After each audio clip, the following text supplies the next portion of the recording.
Ils n'ont pas demandé, ils ont simplement pris la décision. Et comme toujours, on s'attendait à ce que j'acquiesce d'un hochement de tête, que je souris et que je fasse en sorte que tout se déroule parfaitement. Je m'appelle Rachel Connors, j'ai 28 ans. Je suis comptable senior dans une entreprise que personne en dehors du secteur financier ne connaît. Je mène une vie tranquille dans un immeuble paisible, sans drame ni chaos. J'ai tout construit à partir de rien. Mon diplôme, mon emploi, ma cote de crédit, même ma table de cuisine. Sans aide, sans raccourci. Mais si vous interrogez ma famille, ils vous diront probablement que je suis celle qui est froide. Pas parce que j'ai jamais crié ou que je suis partie en claquant la porte. Simplement parce que j'ai cessé de réparer leurs erreurs. J'ai une sœur aînée, Aaron. Elle a 2 ans de plus que moi, mais elle reste toujours 5 pas en arrière. Aaron maîtrise l'art de transformer l'échec en tragédie et de rendre tout le monde responsable de ses malheurs.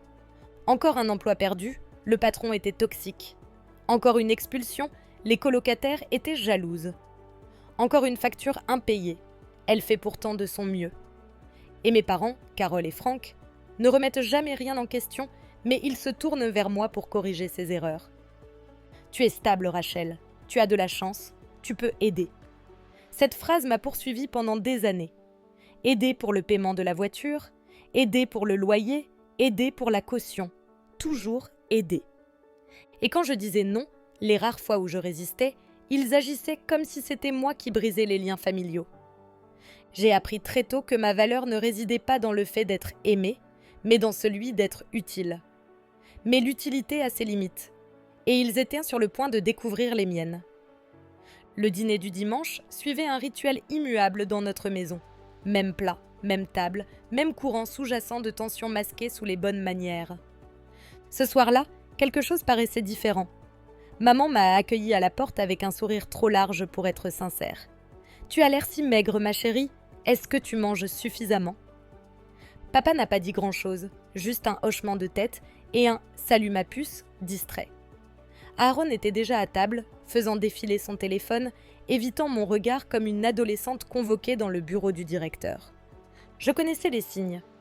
Quand ma mère se montrait excessivement gentille et que mon père gardait le silence, cela signifiait qu'ils allaient m'annoncer quelque chose qu'ils savaient que je n'apprécierais pas. Maman a joint ses mains sur la table et m'a adressé ce sourire étudié qu'elle réservait aux demandes enveloppées de culpabilité. « Rachel » a-t-elle commencé d'une voix trop douce ? Nous avons discuté. Aaron traverse une période difficile et, elle va emménager chez toi pour un petit moment.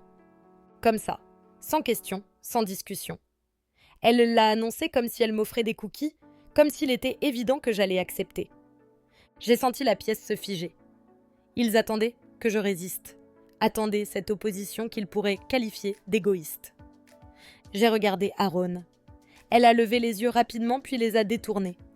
Mon père s'est éclairci la gorge, se préparant déjà à l'argument. Au lieu de cela, j'ai souri. Bien sûr, ai-je dit d'un ton léger. Si cela aide Aaron à se remettre sur pied, je ne vois pas d'inconvénient. Le silence qui a suivi était pesant. Ma mère a cligné des yeux, prise au dépourvu. Mon père a expiré comme s'il avait évité une catastrophe. Aaron s'est penché en arrière dans sa chaise, la suffisance s'étalant sur son visage. Aucun d'eux n'a remarqué à quel point je suis devenue immobile après cela, à quel point silencieuse. Ils pensaient que j'avais cédé. Si cette histoire vous touche, n'hésitez pas à vous abonner et à activer la cloche pour ne rien manquer de nos récits. Mais ce qu'ils ignoraient, ce qu'aucun d'eux n'avait pensé à demander, c'est que je ne vivais plus dans cet appartement depuis des semaines.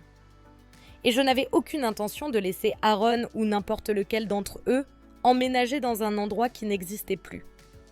Je ne me suis pas réveillée un jour en décidant de mentir à ma famille. Cela avait pris des années de déceptions silencieuses, de faveurs chargées de culpabilité et de sacrifices non reconnus.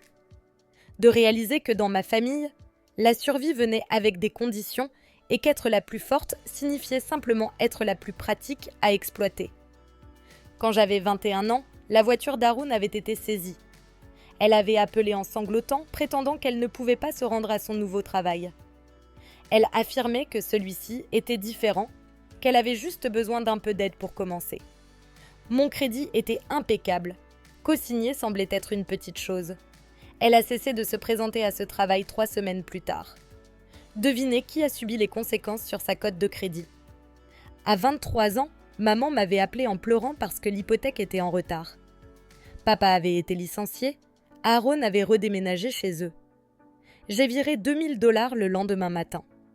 Personne ne m'a remercié.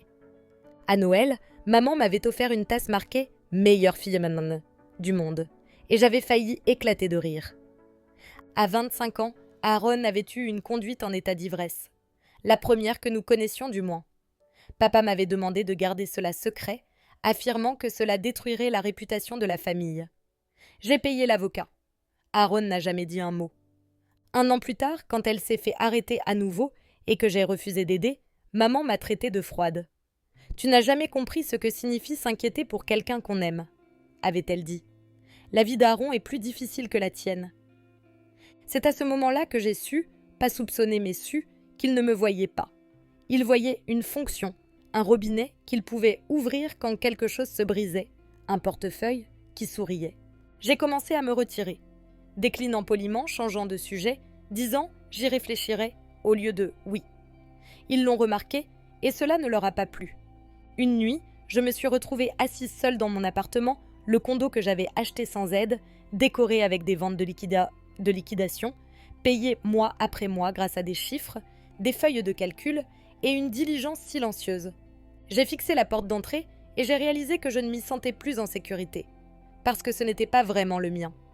Quand il voulait quelque chose, c'était toujours le nôtre. Tout comme mon temps, mon argent, ma patience. Alors j'ai pris une décision. J'ai appelé un agent immobilier, j'ai vendu l'unité discrètement, légalement, sans fanfare. J'ai déménagé dans une petite location de l'autre côté de la ville. Personne n'a demandé où et je n'ai pas proposé de le dire. J'aurais pu leur dire, mais je ne l'ai pas fait. Pas par cruauté, pas par vengeance, par préservation. Parce que parfois, quand on grandit dans une famille qui ne se souvient que de votre utilité, la chose la plus bienveillante qu'on puisse faire pour soi-même, c'est de disparaître juste assez pour respirer. Les messages ont commencé le lundi. Nous apporterons le matelas d'Aaron samedi matin. Franck charge les cartons vendredi soir. Elle est excitée d'avoir enfin son propre espace. Je n'ai pas répondu. Je n'en avais pas besoin. Il s'adressait à une version de moi qui n'existait plus. Chaque message supposait que j'ouvrirais la porte, réorganiserais ma vie, absorberais le poids sans broncher. Il l'avait fait avant. Il ne savait simplement pas que j'avais cessé d'écouter. Jeudi, maman m'envoyait des messages quotidiennement. « Fais-moi savoir si tu as besoin de nettoyer quelque chose avant qu'elle emménage. » Aaron dit qu'elle ne sera pas un fardeau. Elle apporte sa propre vaisselle. Ce dernier message m'a fait rire discrètement devant mon café. Elle n'avait pas lavé une assiette dans son propre appartement depuis des années. Mais j'ai laissé tout se dérouler. Je n'ai pas résisté, je ne les ai pas corrigés. J'ai attendu. Samedi matin, je suis partie tôt. D'abord un café, puis une promenade de l'autre côté de la ville vers nulle part en particulier. J'ai flâné dans un marché fermier où je n'avais pas l'intention d'acheter quoi que ce soit, je suis restée au soleil plus longtemps que nécessaire. Mon téléphone a vibré dans ma poche 3 fois avant que je regarde. Appel manqué, messages vocaux. J'ai laissé le 4e appel passer aussi. Rachel, c'était maman, mais pas sa voix douce habituelle. La cassante, celle chargée de panique. Que se passe-t-il ? A-t-elle exigé. Il y a quelqu'un ici, un homme. Il dit qu'il vit dans le condo, il dit que tu n'y vis plus. J'ai laissé le silence s'étirer. Je voulais qu'elle le ressente. Cet espace inconnu, cette certitude manquante. Tu ne nous as rien dit, a-t-elle craché. Tu n'as jamais dit un mot. Non, ai-je répondu calmement. Je ne l'ai pas fait. Il y avait de l'agitation en arrière-plan, le bruissement des sacs, la voix de papa tendue, Aaron disant quelque chose que je ne pouvais pas entendre. Rachel, a sifflé maman. Qu'est-ce que c'est que ça ? J'ai vendu le condo, ai-je dit simplement. Il y a des semaines. Tu as quoi ? J'ai déménagé discrètement. Je ne pensais pas que cela avait de l'importance. Personne n'a demandé où je vivais, alors je ne l'ai pas dit. Pendant un moment, silence. J'ai imaginé qu'ils se tenaient sur ce porche, les sacs au sol, les bras croisés, réalisant qu'ils avaient planifié une invasion et s'étaient présentés au mauvais château.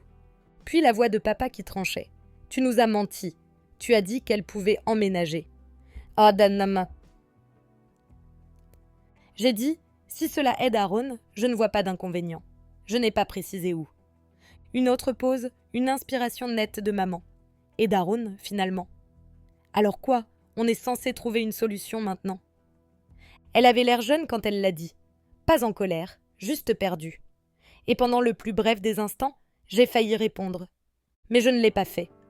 Parce que voici ce qu'ils ignoraient. Je n'avais pas changé les serrures par colère.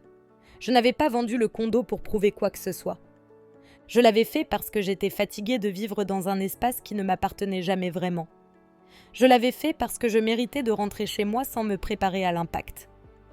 Et parce que parfois, la chose la plus bienveillante qu'on puisse faire pour des gens qui refusent de changer, c'est d'arrêter de leur faire de la place. Ils pensaient que c'était fini, ils se trompaient. Car le soir même, ils étaient à ma porte. Je savais qu'ils viendraient. Même en sirotant mon café ce matin-là, même en laissant leurs messages vocaux s'accumuler, je savais que maman ne laisserait pas tomber. Elle creuserait ou appellerait quelqu'un ou se présenterait tout simplement pour prouver son point. Que peu importe la distance de mon déménagement, j'étais encore accessible, encore redevable.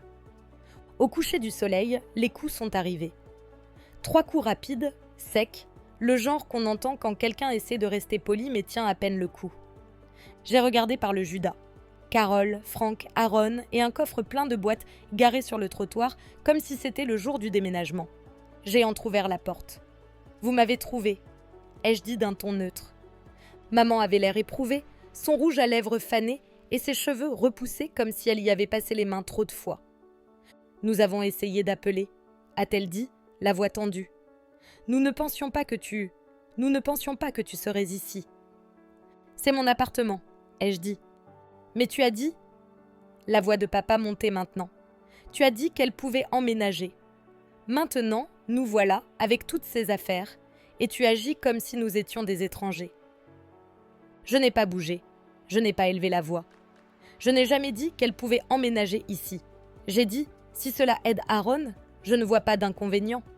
C'était pour l'ancien endroit, qui, si vous vous souvenez, n'est plus là où j'habite. Aaron s'est avancé alors, les bras croisés. Ses joues étaient rouges, mais pas d'embarras, de fureur. C'est mesquin, Rachel. Tu agis toujours comme si tu étais au-dessus de tout le monde. Mais ça, c'est juste cruel. J'ai incliné la tête. Tu as fait tes bagages et tu as traversé la ville pour emménager dans l'appartement de quelqu'un sans même confirmer qu'il existait encore. Ce n'est pas de la cruauté, c'est du sentiment d'avoir droit à tout. La voix d'Aaron s'est brisée. Tu es ma sœur ? Oui, ai-je dit froidement. Et tu as passé des années à confondre cela avec un logement gratuit. Papa s'est interposé entre nous, sa voix teintée d'avertissement. Ça suffit, Rachel. Nous ne partons pas. Nous avons supporté beaucoup de ta part. Tu dois cela à ta sœur. Voilà, le mot qui restait toujours non dit. Devoir. Comme si chaque dollar que j'avais payé, chaque heure que j'avais travaillée, chaque nuit blanche passée à résoudre des problèmes que je n'avais pas causés avait été inscrit quelque part, partie d'un contrat silencieux que je n'avais jamais signé. J'ai reculé, j'ai pris mon téléphone. « Qu'est-ce que tu fais ?» a demandé maman, les yeux se plissant. Je n'ai pas répondu. J'ai composé. 3 sonneries, puis « Police secours, quelle est votre urgence ?» Ma voix est restée calme. Oui, j'ai des membres de ma famille devant mon appartement qui refusent de partir. Ils ne sont pas sur le bail, ils n'ont pas été invités. J'aimerais signaler une intrusion. La bouche d'Aaron s'est ouverte. Franck a juré entre ses dents. Maman avait l'air que je l'avais giflée. « Rachel !» a-t-elle chuchoté, presque suppliante. « Tu appelles la police sur ta propre famille. » « Je vous ai demandé de partir, » ai-je dit. Vous ne l'avez pas fait. L'opératrice a demandé mon adresse. Je la lui ai donnée. La voix d'Aaron tremblait de rage. « Cela va tout gâcher. Tu sais ce que les gens vont penser de toi ? Tu sais ce qu'ils vont dire ? » Oui, ai-je dit. Ils diront que j'ai finalement cessé d'ouvrir ma porte. Maman a cligné des yeux. Sa voix s'est réduite à quelque chose de plus petit. Tu étais gentille avant. Je n'ai pas bronché. Toi aussi, tu remarquais quand j'étais blessée avant. Le silence qui a suivi n'était pas vide. Il était lourd, chargé de chaque limite ignorée, chaque mot avalé, chaque moment où j'avais dit oui quand je voulais crier non. Une voiture de patrouille s'est arrêtée 10 minutes plus tard. L'agent est sorti, grand et calme. Sa main près de sa ceinture m'est détendue. « Bonsoir, a-t-elle dit. Nous avons reçu un appel concernant une intrusion. J'ai hoché la tête. C'est moi qui ai appelé. Elle a regardé mes parents, Aaron, la voiture, avec les sacs encore dans le coffre. Madame, monsieur, je vais devoir vous demander de quitter les lieux. C'est notre fille, a dit Frank. C'est une affaire de famille. Et c'est sa résidence, a répondu l'agent, que vous n'êtes pas autorisé à occuper sans permission. Aaron avait l'air qu'elle pourrait pleurer ou lancer quelque chose, ou les deux. Tu vas le regretter, Rachel. Non, ai-je dit. J'ai regretté presque tout jusqu'à ce point. Cela, c'est la première chose dont je sois certaine. Le lendemain, je me suis réveillée avec 12 appels manqués. 5 de maman, 2 de papa, le reste de numéros que je ne reconnaissais pas. Des cousins probablement, ou des amis de la famille à qui je n'avais pas parlé depuis la remise des diplômes. Puis sont arrivés les messages. Pourquoi ferais-tu cela à ta propre sœur? Ta mère est dévastée. Aaron dort dans sa voiture, c'est ce que tu voulais? Je n'ai pas répondu. J'ai simplement fait défiler. Finalement, je l'ai trouvé. Un post Facebook de ma mère. Public. 3 paragraphes ponctués d'émojis de cœur brisé et une photo d'Aaron enfant. Nous avons élevé nos 2 filles pour qu'elles prennent soin l'une de l'autre, mais l'une d'elles a oublié ce que cela signifie. Nous avons le cœur brisé que Rachel, si prospère, si privilégiée, tourne le dos dans notre moment de besoin. Aaron ne méritait pas cela. Aucun de nous ne le méritait. Des centaines de likes, des dizaines de commentaires de gens que je n'avais pas vus depuis mes 12 ans m'appelant égoïste, froide, prétentieuse. Ce n'était pas nouveau, juste plus fort. J'ai fixé l'écran longtemps. Puis, pour la première fois de ma vie, j'ai publié en retour. Un fil de discussion. Simple, sans fioriture, sans hashtag. Capture d'écran du virement de 2000 $ que j'avais effectué pour couvrir l'hypothèque. Capture d'écran de mon nom sur le prêt auto d'Aaron suivi de l'avis de recouvrement. Une photo de la facture d'avocat pour son cas de conduite en état d'ivresse. Une chronologie de chaque faveur ponctuelle à laquelle j'avais consenti depuis mes 21 ans. Le reçu montrant la vente du condo. Et finalement, un message que j'avais conservé, que Aaron m'avait envoyé il y a 2 ans me traitant de robot ennuyeux, parce que je ne la laisserai pas s'imposer chez moi pendant 1 mois. J'ai terminé par une ligne. Je n'ai pas abandonné ma famille. J'ai simplement cessé de me porter volontaire pour la dette émotionnelle. J'ai éteint mon téléphone après cela. Pas parce que j'avais peur, mais parce que je n'avais pas besoin d'applaudissements. J'avais juste besoin de calme. Et pour une fois, je l'avais. Cette nuit-là, l'appartement était silencieux.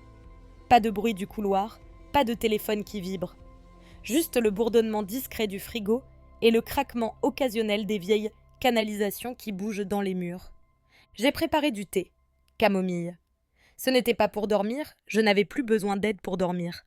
C'était pour le rituel. Une tasse chaude tenue à 2 mains, la vapeur montant comme le pardon que je n'avais pas demandé. Mon téléphone s'est allumé une fois. Maman. Puis encore, Aaron. Je n'ai pas ouvert les messages. Je n'avais pas à le faire. Je connaissais le rythme maintenant. Choc, colère, culpabilité, supplication. Toujours dans cet ordre. J'ai bloqué les 2 numéros.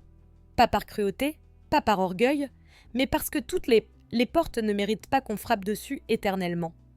Si vous avez été touché par l'histoire de Rachel, n'oubliez pas de vous abonner pour découvrir d'autres récits qui vous feront réfléchir. À bientôt.